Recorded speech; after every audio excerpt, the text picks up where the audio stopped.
अङ्गं हरेः पुलकभूषणमाश्रयन्ती भृङ्गाङ्गनेव मुकुलाभरणं तमालम्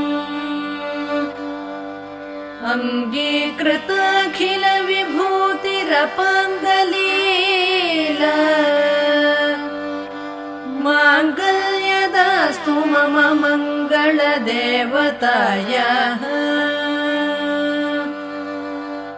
मुग्धा मुहुर्विदधति वदने मुरारेः प्रेमत्रपा प्रणिहितानि गतागतानि मालादृशोर्मधुकरीव महोत्पलेया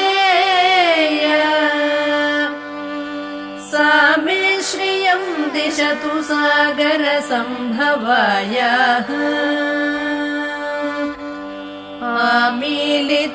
आमीलिताक्षमधिगम्य मुदा मुकुन्दम्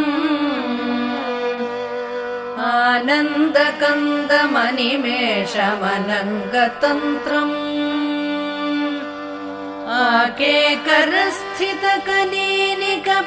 आकेकरस्थितकनीनिकपक्ष्मनेत्रम् भूत्यै भवेन्मम भुजङ्गशयाङ्गनायाः बाह्वन्तरे मधुजितश्रुतकौस्तुभेया हारावलीव हरिनीलमये विभाति कामप्रदा भगवतोऽपि कटाक्षमाला कल्याणमावहतु मे कमलालयायाः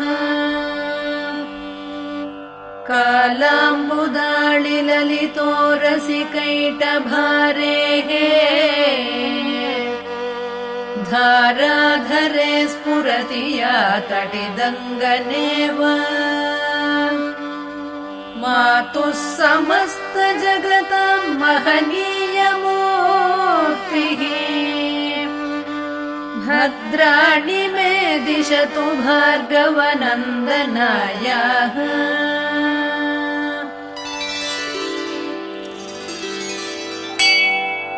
प्राप्तं पदं प्रथमतः खलु यत्प्रभावात् माङ्गल्यभाजि मधुमाथिनि मन्मथेन मय्यापतेत्तदिह मन्थरमीक्षणार्धम् मन्दालसं च मकरालय कन्यकायाः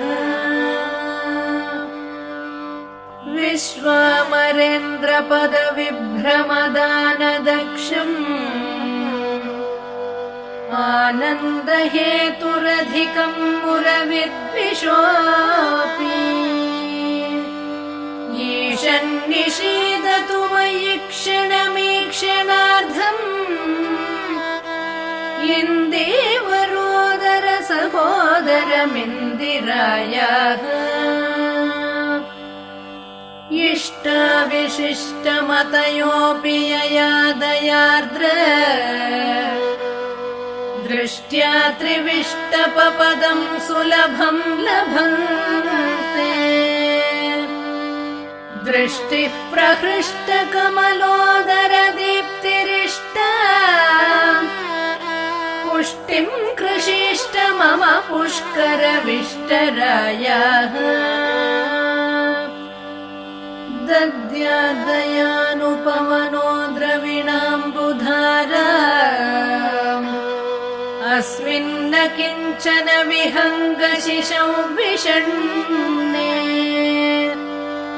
दुष्कर्म घर्ममपनीय चिराय दूरम्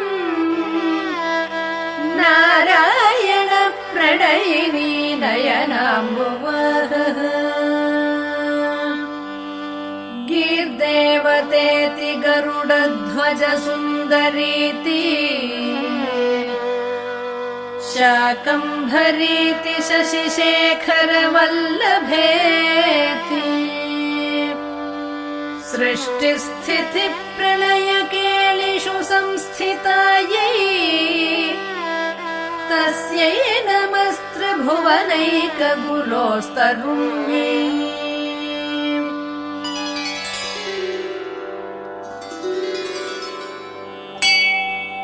श्रुत्यै नमोऽस्तु शुभकर्मफलप्रसूत्यै रत्यै नमोऽस्तु रमणीयगुणार्णवायै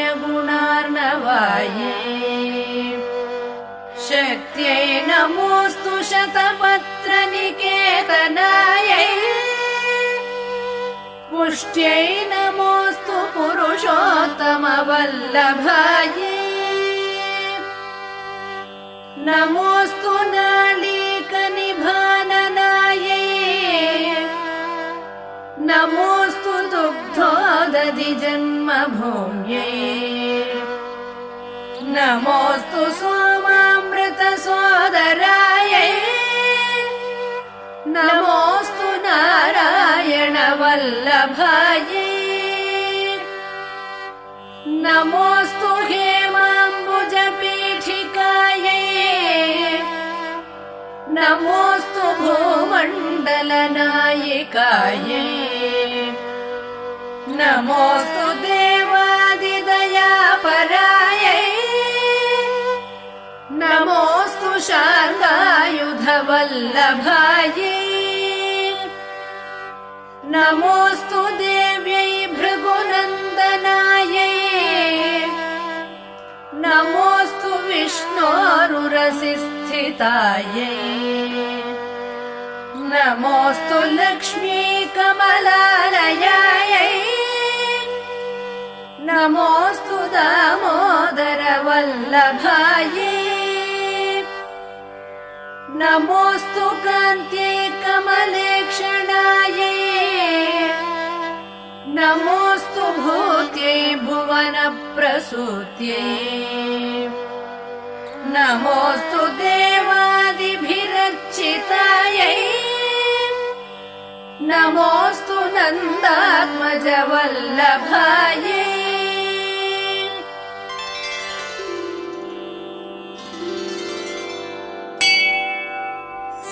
सम्पत्कराणि सकलेन्द्रियनन्दनानि साम्राज्यदानविभवानि सरोरुहाक्षि त्वद्वन्दनानि दुरिताहरणोद्यतानि मामेव मातरनिशं कलयन्तु मन्ये यत्कटाक्षसमुपासना विधिः सेवकस्य सकलार्थसम्पदः सन्तनोति वचनाङ्गमानसैः त्वां मुरारिहृदयेश्वरीं भजे सरसिजनिलये सरोजहस्ते धवलतमांशुकगन्धमाल्यशोभे भगवति हरिवल्लभे मनोज्ञे त्रिभुवनभूतिकरि प्रसीद मह्यम्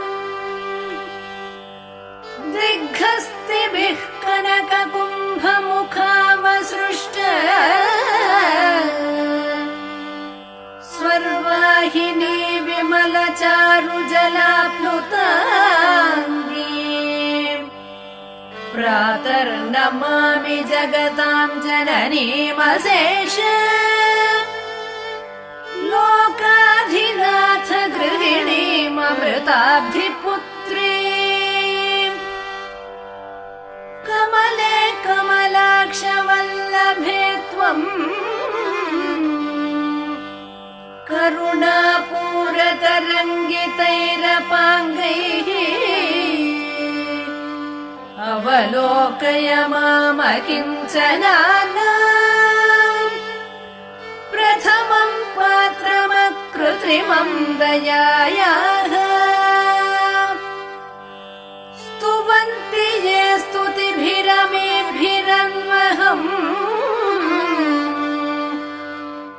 मयी त्रिभुवनमातरं रमा गुणाधिका गुरुतर भाग्यभाजिनो भवन्ति ते भुवि बुध भाविताशयाः